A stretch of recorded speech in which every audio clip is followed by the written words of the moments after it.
오늘은 기드온 5번째 시간입니다. 기드온은 마지막이네요.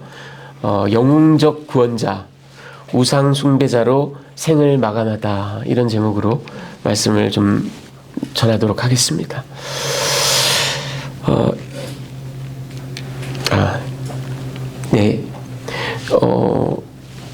2006년 7월 달에 그 시카고 트리뷴지에 이런 재밌는 기사가 실렸습니다. 데이브 다빌라라는 친구가 있었습니다. 그때 당시 24살 젊은 청년입니다. 이 사람은 시카고 서쪽에 그 한 150마일 정도 떨어진 곳에 이스트 몰린이라는 도시가 있습니다. 그곳 출신이에요. 그런데 2002년에 이제 시카고 도시에 있는 일리노이 주립대학에 입학을 했습니다. 그래서 고향을 떠났죠. 그리고는 그 도시를 너무 사랑하게 됐어요, 시카고를. 그래서 졸업하고 나서도 그 도시에 남아서 취직을 해가지고 풀타임으로 일을 하고, 그러다 보니까 이제 고향에 뭐 한 3시간 드라이브 하면 갈 수 있는 곳이긴 하지만 자주 안 갔죠. 그런데 이 이스트 몰린에는 자기 부모님이 살고 있고, 이 3남 1녀였습니다. 3남 1녀인데 이 데이브만 빼놓고는 나머지는 전부 다 뭐 결혼도 하고 뭐, 그래서 그 어머니 아버지 집에 뭐 불과 한 몇 분 거리에 다 옹기종기 모여 살면서 허구한 날 만나고 바베큐하고 가족 식사하고 뭐 공원에 놀러 가고 리틀 리그 뭐 야구할 때 또 같이 가고 같이 응원하고, 이렇게 아주 타이트한 그런 릴레이션십을 갖고 살아가는 그런 이제 아주 뭐 행복한 가정이었죠. 그러니까 이 3남 1녀 중에 막내 아들 데이브만 몇 년째 집에 돌아오지 않으니 특히 엄마가 얼마나 아들을 그리워했겠어요. 그렇죠? 그래서 이 엄마가 어떤 방법을 썼냐면 아들의 사진을 찍었습니다. 그리고는 그 사진을 실물 크기로 확대를 했습니다. 이 아들이 5feet 8inch인데 5/8으로 확대를 했어요. 그래가지고는 그 아주 두툼한 무거운 카드보드지 있죠? 그걸 또 오려가지고 거기다 이 아들을 딱 갖다 붙인 거예요. 예. 그래 놓고서는 가는 곳마다 이 아들을 데리고 다닙니다. 그래가지고 뭐 가족 모임에도 가고 식당에도 데리고 가고 뭐 지역 행사에도 데려가. 그래서 이 아들의 여기에 붙인 이름이 플랫 데이브입니다. 납작하다 이거죠. 플랫 데이브 또는 2D 데이브라, 2차원, 2D 데이브라고 불렀습니다. 정작 자기 친아들은 thick 데이브, 두툼한 데이브 또는 3D 데이브 이렇게 불렀어요. 그래서 이 이스트 몰린 지역에서 이 데이브가 일약 셀레브리티가 됐습니다. 그래서 그렇게 막 이렇게 데려다 놓고 뭐 식당에서 같이 식사를 하고 그러면 생면부지의 사람이 와가지고 저 사진 같이 찍어도 될까요? 그리고 막 포즈를 취하고 사진도 찍고, 지역 신문에도 나오고 라디오 인터뷰에도 나오고 이랬답니다. 자세한 내막을 보면 그해 6월 2일 날 엄마가 이 플랫 데이브를 만든 거예요. 그리고 아들이 한 달 뒤에 7월 4일 날 독립기념일을 맞아서 집에 휴가를 올 때까지 비밀로 서프라이즈 하고 보여주려고 비밀로 했던 거죠. 그런데 그 사이에 6월 23일 날 지역 신문에 이 기사가 나온 겁니다. 그래서 친구가 데이브한테 전화를 걸어가지고 야, 신문에 나온 너 사진 근사하더라 이렇게 말을 한 거죠. 그랬더니 데이브는 무슨 사진? 깜짝 놀란 거죠. 예. 데이브가 이렇게도 얘기를 했습니다. 때때로는 이게 너무 위얼드하다, 이상하다. 한 번은 자기가 시카고에 있으면서 이스트 몰린에 있는 엄마랑 통화를 하는데 엄마가 막 통화를 하다가 갑자기 잠깐만 기다려. 내가 지금 너를 미니밴에 싣고 있는 중이야. 얼마나 위얼드한가. 근데 그러면서도 데이브는 그렇게 또 얘기합니다. 그래도 자신을 이렇게 그리워하는 마음을 이렇게 좀 익살스럽게 또 아주 어떻게 보면 큐트하게 사랑스럽게 이렇게 표현한 게 자기는 싫지 않다. 너무 행복하다. 그만큼 가족이 나를 그리워한다라는 그런 마음에 아주 기쁘다, 이런 얘기를 했습니다. 여러분, 이게 제가 어렵게 구한 사진인데요. 한가운데 보이는 여자가 엄마 앨리스 다빌라입니다. 그리고 왼편에 좀 흐릿하게 보이는 남자가 데이브의 형인 댄입니다. 댄. 그리고 그의 손에는 이제 4개월밖에 안 된 아델리아라는 딸이 안겨져 있죠. 오른편에 보이는 게 사람 같죠? 사람이 아니고 저게 바로 플랫 데이브입니다. 자세히 보면 저게 그냥 그 널빤지에다가 카드보드에다가 딱 갖다 붙인 플랫 데이브예요. 이러고 다니는 겁니다. 자, 재밌는 얘기였죠? 자, 오늘 여러분 본문이 기드온에 대한 마지막 이야기입니다. 제가 세 가지 메시지를 여러분께 좀 전해드릴 텐데요. 첫 번째가 우리들의 일그러진 영웅, 사사인가 왕인가. 여러분 지난주에 제가 말씀드린 대로 막 이 기드온이 지금 분노의 질주를 합니다. 막 닥치는 대로 뭐 다 죽이고 뭐 네. 어쨌든 뭐 이유가 어찌됐든 간에 그 분노의 질투로 여하튼 미디안 족속을 섬멸을 하는 그 과업을 달성을 했어요. 그래서 미디안 족속이 그 이후로 이제 찍소리도 못합니다. 자, 그러자 이스라엘 사람들이 모여서요 기드온에게 얘기합니다. 당신이 우리를 구하였나이다. 그러니 당신이 우리를 다스리소서. 당신의 아들이 우리를 다스리고 당신의 손자가 우리를 이거 무슨 얘기예요, 여러분? 세습적인 왕조를 이뤄달라는 얘기죠. 그런데 기드온이 기특하게도 나는 너희를 다스리지 않을 것이다. 내 아들도 너희를 다스리지 않을 것이고 내 손자도 너희를 다스리지 않을 것이다. 이렇게 대답을 합니다. 그동안 보여왔던 기드온의 모습과는 좀 달란. 왜냐하면 왜 그러냐면 이스라엘에는 왕정이 금지되어 있습니다. 왜냐하면 야훼만이 이스라엘의 유일한 왕이세요. 사사나 선지자가 하나님의 뜻을 전하고 부족 연맹체가 이렇게 서로 협력해서 하는 거지 이스라엘은 원래 왕이 없어요. 하나님이 그걸 금지하셨습니다. 자, 그런데 문제는 우리 기드온 겉으로는 왕권을 아주 단호히 이렇게 거부하지만 사실은 속내는 다른 것 같아요. 자, 왜냐하면 첫 번째, 누가 이스라엘의 구원자인가? 당신이 우리를 구원하셨으니 여보시오, 내가 구원한 게 아니라 야훼 하나님께서 당신네들을 구원했습니다. 이렇게 말해야 될 거 아니에요. 그게 사실이잖아요. 아니 12만 명을 칼집에서 칼 한 번 뽑지 않고 전부 다 지들끼리 싸우고 난리가 나서 도륙이 됐는데 그 자기가 한 일이에요. 더군다나 자기는 안 나가겠다고 그걸 하나님이 이렇게도 사인을 보여주고 저렇게도 그렇게 해서 이거 누가 이스라엘을 구원한 겁니까? 하나님께서 구원한 거예요. 그런데 그렇지 잘들 한다. 더 얘기해봐. 이러고 가만히 듣고 있는 거예요. 이 칭찬을. 그리고 IMF 때 대한민국이 금모으기로 위기를 타겠는데 이스라엘판 금모으기. 근데 이건 자발적인 게 아니라 그 대신 내가 왕위는 차지하지 않겠지만 금들을 내놔라. 금귀걸이를 내놔라. 이렇게 얘기를 합니다. 그래서 금귀걸이를 막 모아요. 이런 엉뚱한 요구를 합니다. 그리고 그걸로 에봇을 만들어요. 나중에 제가 다시 설명하겠지만 이 이스라엘의 종교 제도를 에봇을 통해서 자기가 자기 좋을 대로 개편을 합니다. 개악이죠. 그리고 이스라엘 종교 제도를 관장합니다. 새로운 신정 정치를 펼치는 겁니다. 여러분 이거는 고대 근동 사회에서 아주 스탠다드한 그런 왕의 특권입니다. 바벨론도 그렇고 아수르도 그렇고 이집트도 그렇고 고대 근동의 왕들은요 그 신의 아들이다 또는 신의 대권자다 그렇게 추앙받으면서 종교 제도를 전체적으로 관장을 했어요. 그걸 따라하는 거예요. 자, 그리고 또 고대 근동의 왕의 특권, 많은 아내와 첩을 두는 거, 보통 헤럼 이렇게 얘기를 합니다. 이 하렘을 두었다. 아들만 70명이 있었다라고 얘기를 합니다. 자, 여러분 여기서 아주 초보적인 산수 훈련을 좀 하겠습니다. 여러분이 잘 아시는 기드온의 조상 야곱은 아내가 둘이 있었습니다. 그리고 첩이 둘이 있었어요. 4명. 그 사이에서 열심히 자식들을 낳아서 아들 12명을 낳았습니다. 기드온보다 후셋 사람인 다윗은 아내가 8명이 있었어요.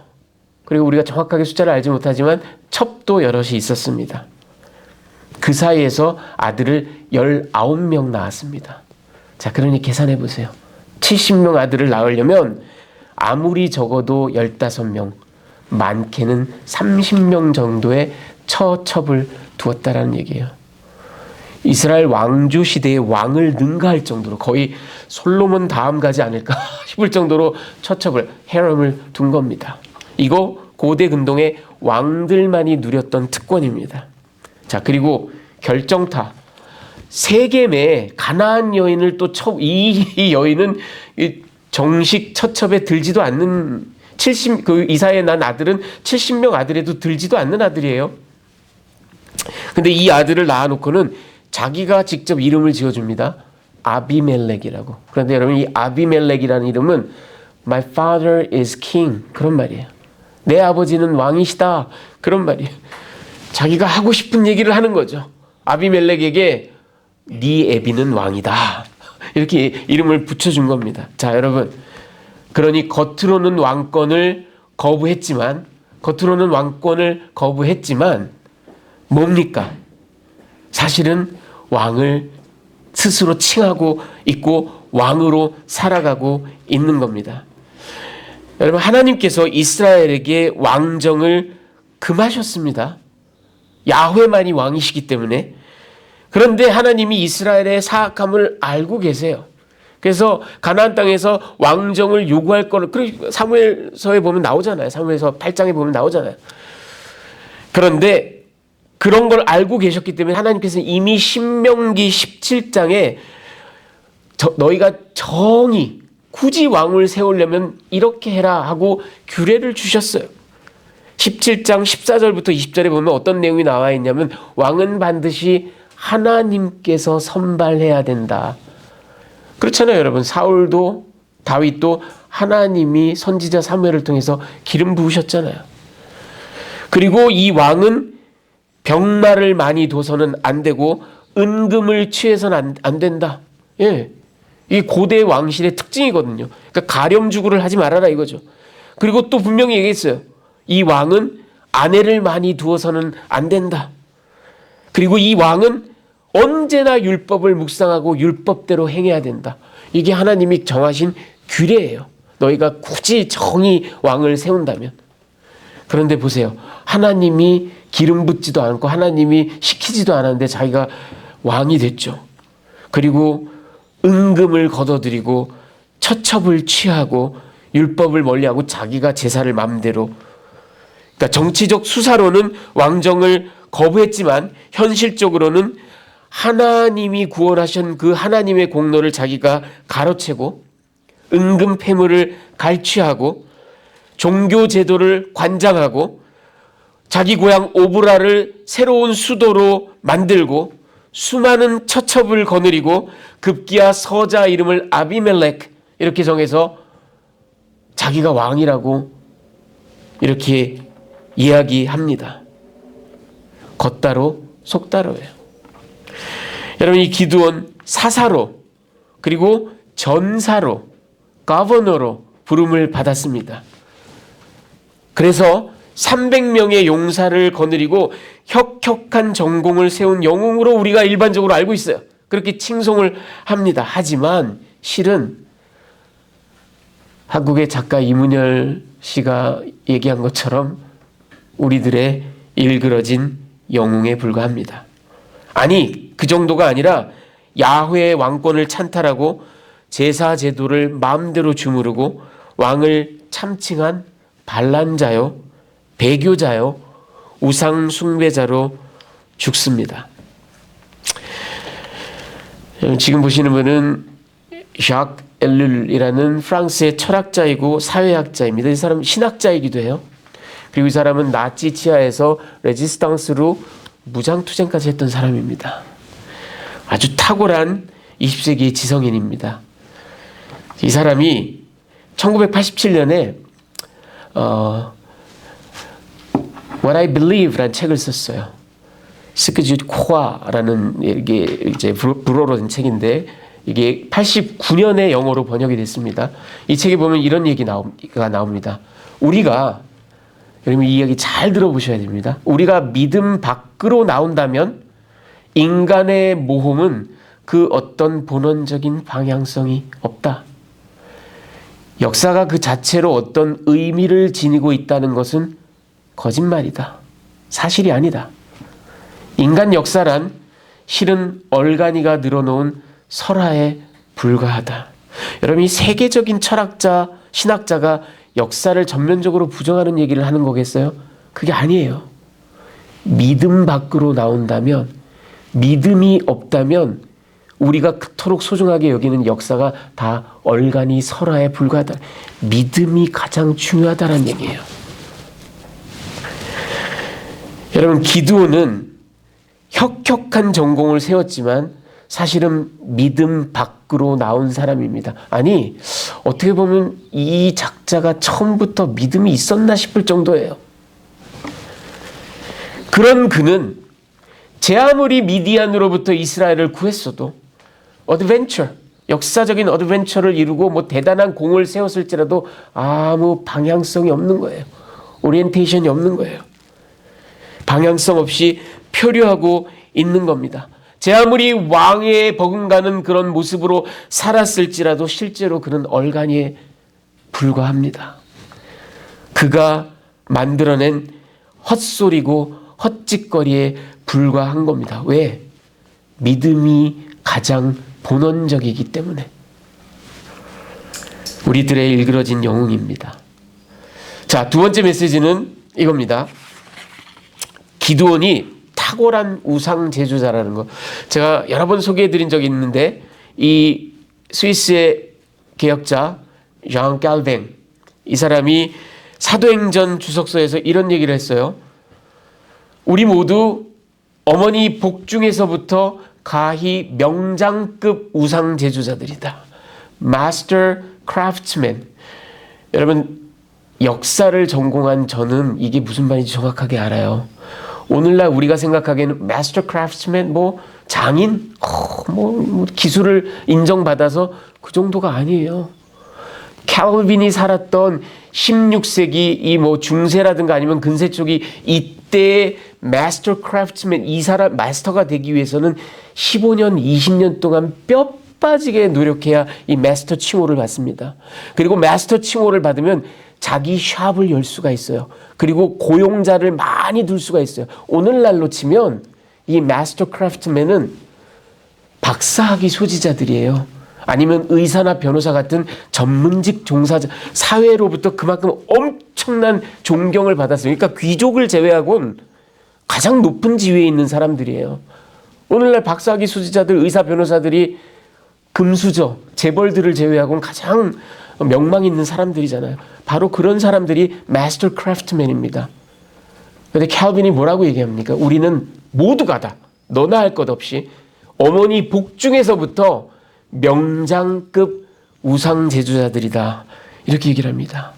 이게 우리 모두의 문제라는 겁니다. 여러분 오늘 기드온은 그런데 그 중에서도 아주 발군의 실력을 발휘합니다.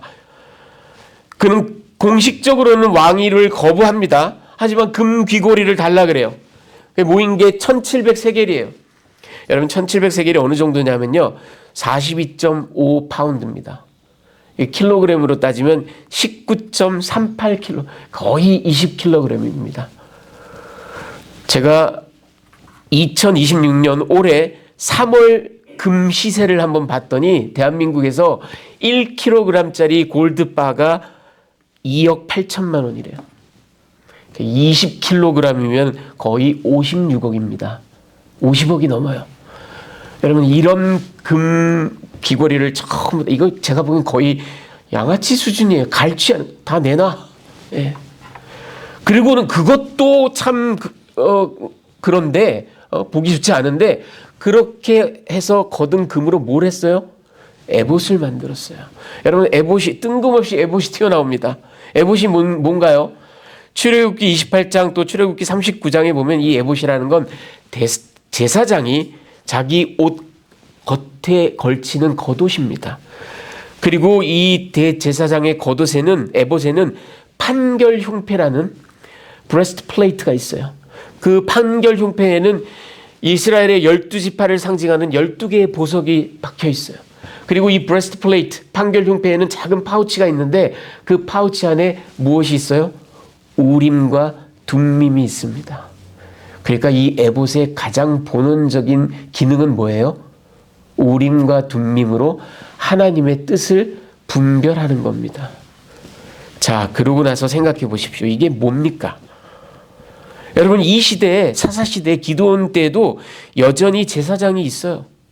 여전히 레위 지파가 있습니다. 실로에 가면, 그리고 때때로는 베델에 가면 타버나클, 하나님의 회막이 여전히 있어요. 제사 제도가 있습니다. 그런데 자기가 마음대로 에봇을 만듭니다. 많은 성경학자들은 뭐라고 추측을 하냐면 자기 고향 오브라에다가 어떤 신상을 두었을 것이다. 정확하게 뭔지는 모르겠는데, 그리고 고대 근동에 흔히 있었던 일인데 그 신상에다가 이렇게 거룩한 옷을 입히는 경우가 많습니다. 아마도 이 에봇을 그 신상에게 입혔을 것이다 라고 추측을 합니다. 그럼 여러분, 에봇의 최대의 기능이 뭐라고요? 하나님의 뜻을 분별하는 거.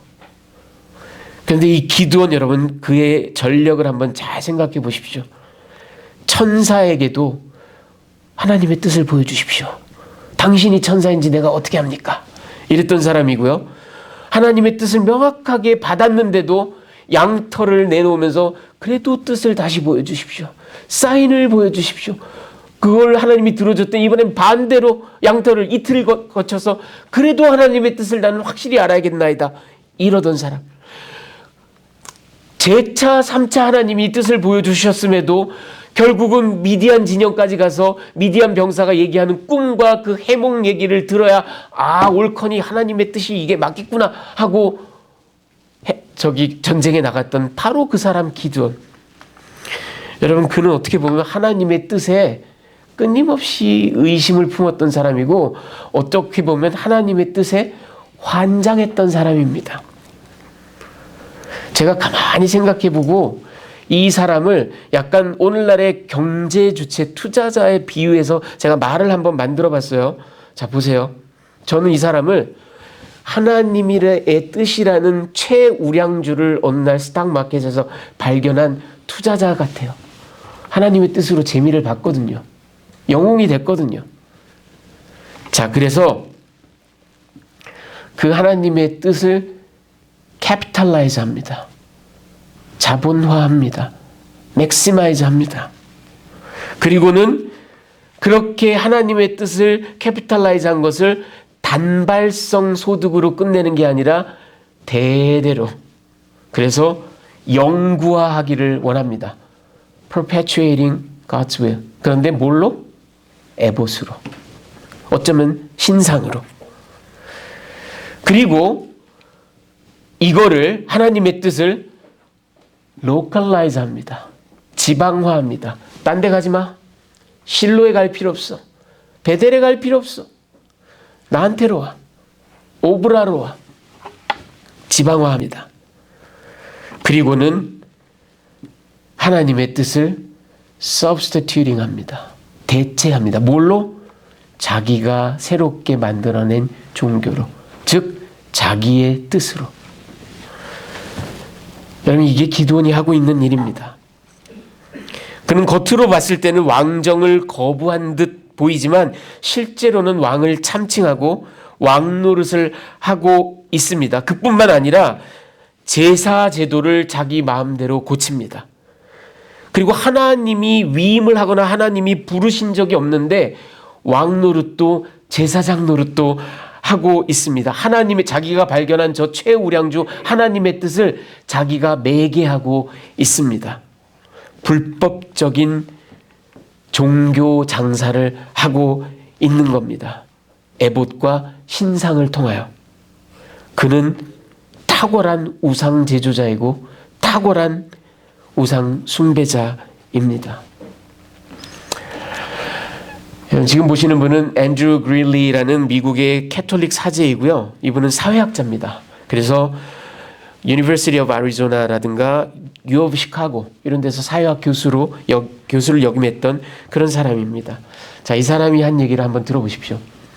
교회사의 전 기간을 통해 우리는 예수를 길들이는데, domesticate 하는데, 근데 그게 정확하게 뭐냐 하면 알기 어렵고 수수께끼 같고 역설적이기까지 한 이 인물을 우리가 파악하고 이해하고 심지어 우리 목적에 맞게 전환시킬 수 있는 차원으로 쪼그라뜨리는 거, domesticate 하는 거, 여기에 전념해 왔다. So far 지금까지는 실패다. 여러분, 이 탁월한 지성인이, 기독교 지성인이 2000년 예수 이후 2000년 교회사를 이렇게 일갈합니다. 그동안 사람들은 예수를 domesticate 하려고, 컨트롤 하려고, 우리가 이해할 수 있는 범위로 축소시키려고. 실은 그분은 불가해한 분인데, 알 수 없는 분인데, 어마어마한 분인데. 근데 여러분, 이게 2000년 교회사만이 아니라 이미 3000여 년 전에 기드온 때부터도, 아니 인류 역사 전체를 통틀어 봐도 우리 인간이 지속적으로 하고 있는 겁니다. 불가해한 하나님, 주권적이신 하나님, 스스로 자족하시는 하나님, 때때로 역설적이기까지 하신 하나님, 도저히 우리가 그 높은 뜻을 다 헤아릴 길 없는 하나님, 그 하나님을 자본화하고 영구화하고 지방화하고 대체하고 규범화하고 도식화하고, 왜? 통제하고 싶어서, 마이크로 매니지하고 싶어서 그렇게 축소하려는 것, 이게 우리 인간의 죄성이라는 거예요. 그리고 이게 바로 우상숭배라는 거예요.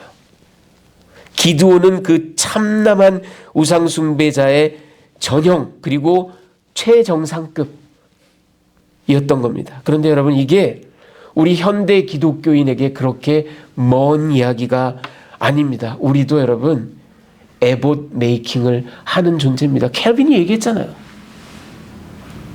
이단 사설을 펼치고 사이비 교주가 된 사람들만 우상숭배자가 아니라고요. 우리 모두가 이런 에봇 메이킹의 성향이, 죄성이 있다라는 겁니다. 마스터 크래프트맨. 우리도 기드온의 망령을 가지고 있는 죄인들이라는 걸 잊지 마십시오.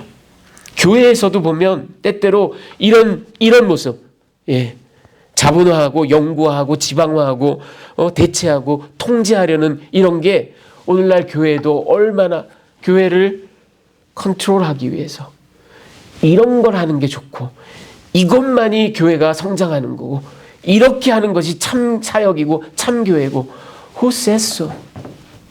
하나님이 그렇게 이해하기 쉬운 분이 아닌데. 그렇죠? 자, 끝으로 그래서 마지막 메시지로 제가 우상숭배를 좀 해부해 드리겠습니다. 여러분, 논의를 계속 연이어서 우리는 우상숭배하면 뭐 이슬람교, 불교, 남묘호랑갱교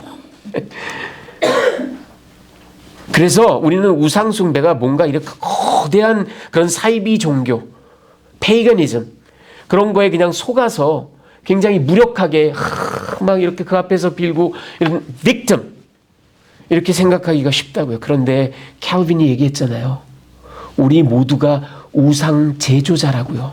그냥 놔두면, 하나님의 은혜 안에 거하지 않으면 우리는 끊임없이 에봇을 만들어내는 존재라고요. 제가 우상숭배를 한번 해부해 봤습니다. 제가 그걸 한번 여러분이 이해하시기 편하게 오늘 논의에 맞춰서 한번 그 국면들을 설명해 드리겠습니다. 우상숭배, 특히 에봇 메이킹, 이 아이돌 메이킹이 왜 일어날까 생각해 보니까 첫 번째는 결핍이에요. deficiency예요.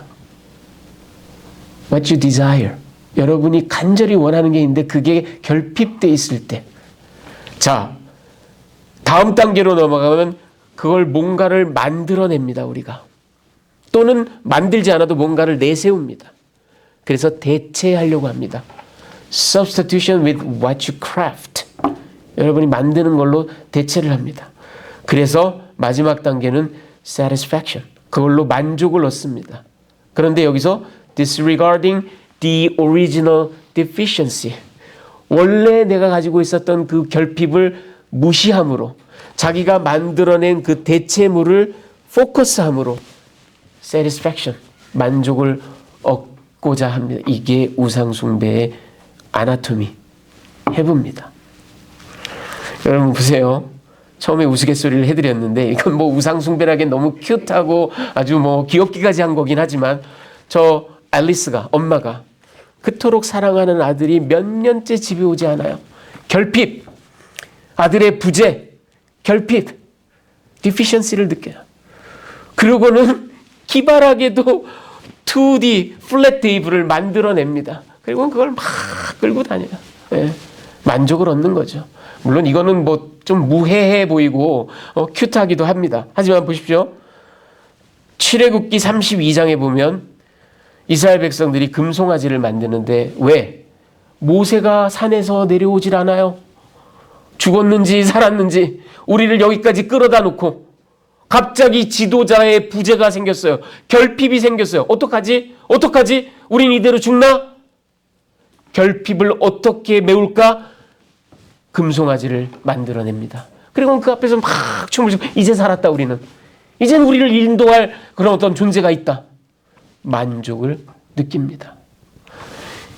기드온보다 훨씬 뒤 왕조 시대이긴 하지만 열왕기상 12장에 보면 분열왕국 시대에 이제 북왕국을 건립한 여로보암 1세가 왕국을 딱 건립하고 자기가 왕이 됐는데 예루살렘으로 가는 길이 막혔네? 북왕국에서 못 가네? 어떻게? 성전이 부재합니다. 결핍이 있어요. 사람들은 제사 지내고 싶어 하는데 못해요. 액세스가 안 돼요. 그 결핍을 어떻게 그가 대체합니까? 옳거니 옛날에 금송아지 한번 만들어 봤겠다. 금송아지를 2개나 만듭니다. 그리고 단과 베델에다가 substitute 합니다. 대신 이제 여기로 와. 예루살렘에 갈 필요 없어. 여러분 이게 우상숭배의 단계이고 우상숭배의 해부도입니다. 그런데 잠깐 이 해부도에 이 단계 이 국면에 오늘 우리의 기드온이 해당이 되나요? 가만히 생각해 보세요. 아니 그는 미디안을 섬멸했어요. 사명을 완수했어요. 사람들이 과도하게 칭찬. 당신이 우리를 구원했나이다. 당신이 우리를 다스리소서. 막 과도하게 칭찬해요. 그리고 막 은금 폐물을 막 갖다 바쳐요. 그리고 막 처첩이 막 20-30명 되고 아들도 70명이나 되고 고향 오브라를 수도로 세우고 제사 제도도 자기 맘대로 하고 아니 이보다 더 좋을 수가 없어요. 그렇죠? 예. 모든 걸 다 누렸어요. 모든 걸 다. 여러분 프란시스 셰이퍼라는 미국의 아주 탁월한 신학자이고 철학자이고 장로교 목사인 사람이 이런 얘기를 했습니다. 들어보십시오. 갈망, desire. 갈망은 하나님 또는 인간을 사랑하는 것을 포함하지 않는다면 죄악이 된다. 나는 스스로 족할 만큼 하나님을 사랑해야만 한다. 나는 질투하지 않을 만큼 형제를 사랑해야만 한다. 이렇게 얘기했습니다. 여러분 기드온을 생각해 보십시오. 그가 무슨 디자이어가 있어서 믿음을 떠나 하나님 사랑을 포기하고 형제 사랑을 포기하고 이런 우상 숭배자로 생을 마감했을까요? 모든 걸 다 가진 그에게 무슨 갈망이 있었을까요? 그리고 천상천하 유아독존과도 같은 그가 도대체 누구를 이스라엘의 그의 질투를 받을 사람이 누가 있을까요? 아들을 70명이나 두고 처첩을 30명이나 둔 사람이? 제가 곰곰이 생각해 봤어요. 여러분 그가 느낀 결핍은 실현되지 않은 현실입니다. 이 말이 좀 어폐가 있죠. 옥시모론 같긴 한데 unrealized 됐으면 그게 어떻게 reality예요. 그런데 realize가 되지 않은 자기가 머릿속으로 꿈꿨던 reality가 그의 결핍입니다. 그러면 그가 질투한 대상은 뭘까요? 그 현실을 거머쥐었을 수도 있었던 자기 자신이 질투의 대상입니다. 그리고 그가 바랐던 그 실현되지 않은 현실은 뭐예요? 바로 왕권입니다. 그가 실제적으로는 왕을 참칭하고 왕으로 살았지만 official 타이틀은 받지를 못했어요. 왕이라는 직함은 받지를 못했습니다. 그게 그의 결핍입니다. 그리고 그거를 잡았었을 수도 있을 상상 속의 자신이 자기가 끊임없이 질투하는 대상입니다. 그에게는 이 결핍이 있었어요. 그리고 이 결핍을 자기 나름의 방법으로 우상 숭배로 실현했던 겁니다. 자, 여러분, 결국은 그러면 우상 숭배는 모두 하나로 귀결됩니다. 자기 자신입니다. 우리는 우상 숭배가 어떤 무슨 큰 어떤 그런 신적 존재 앞에 막 무릎 꿇고 하는 거라고 생각을 하는데, 아니요, 우상 숭배는 결국은 나를 섬기는 겁니다. 자기 만족이고 자기 충족입니다. 자기를 사랑하는 것이고 자기를 최우선으로 여기는 겁니다. 그게 바로 우상 숭배입니다. 여러분, 세상에는 자기 연민이 심하고 자기 비하가 심하고 자기 혐오가 심한 사람들도 있는데, 역설적이지만 가만히 돌이켜보면 자기 혐오, 자기 연민도 사실은 자기를 너무나 뜨겁게 사랑하기 때문에 그게 반작용으로 나타나는 겁니다. 우리의 우상 숭배의 가장 본원적인 모습은 나에게 포커스하는 겁니다. 여러분, 지금 보시는 분은 찰스 크라우테이머라는 미국의 칼럼니스트이고 평론가입니다. 이 사람은 워싱턴 포스트지의 그 칼럼으로 유명해서 1987년에 퓰리처상을 받았던 그런 사람이기도 합니다. 자, 이 사람은 그 크리스찬도 아니에요. 근데 이 사람이 한 얘기를 들어보십시오. 바깥 세상을 좀 보십시오. 자신을 들여다보지 않은 인생은 살아갈 가치가 없다는 소크라테스의 금언을 여러분은 잘 알고 있습니다. 너 자신을 알라 그랬잖아요. 나는 여기에다가 추가하고 싶습니다. 자신만을 너무 들여다본 인생도 살 가치가 없습니다. 좀 밖을 보십시오. 여러분, 바로 우리의 죄성, 우리의 우상 숭배, 특히 idol making, 에봇 making, 여기에 핵심은 me, myself, I. 끊임없이 나를 사랑하고 나를 들여다보는 겁니다. 이게 여러분 가장 뿌리 깊은 우상 숭배입니다. 그리고 우리 인간의 가장 뿌리 깊은 죄성입니다. 근데 이거에 대한 perfect antidote가 있습니다, 여러분. 완벽한 해독제가 있어요. 그게 뭐냐 하면 그리스도의 십자가입니다. 여러분, 이 십자가를 바라보십시오. 이 십자가에 자기가 어디 있습니까? 하나님이 자기의 본체이신 예수를 내어준 게 십자가입니다. 예수 그리스도가 자기 자신 전부를 내팽개친 게 바로 십자가입니다. 그러니 여러분, 우리에겐 사실은 우리가 예수와 같아질 수 없고 예수와 똑같을 수 없지만 예수를 바라볼 수는 있어요. 그 십자가를 마음에 새길 수는 있어요. 이게 엔티도트입니다. 이게 해독제입니다. 여러분, 스코틀랜드의 19세기의 위대한 설교자 로버트 맥체인, 우리에게는 맥체인 성경 읽기표 이걸로 유명한 분인데, 이분이 한 얘기를 들어보십시오. 자기 자신을 한 번 바라볼 때 그리스도를 10번 바라보라. 여러분, 이건 우리가 할 수 있습니다. 이건 할 수 있습니다. 날마다, 아침마다, 밤마다 말씀 앞에서 그리스도를 묵상하고 십자가를 묵상할 수 있어요. 갈등이 생길 때마다, 어려움이 닥칠 때마다 십자가를 바라보면서 기도할 수 있어요. 그래도 우리는 죄인이고 그래도 우리는 에봇을 만들어내는 존재지만 그래도 조금씩 예수님을 바라볼 수 있고 예수님을 닮아갈 수 있는 게 바로 저와 여러분입니다. 그 십자가를 바라봄으로 여러분, 우리의 뿌리 깊은 죄성과 날마다 싸우시는 그런 저와 여러분이 되시기를 우리 주님의 귀하신 이름으로 축원합니다. 같이 기도하시겠습니다.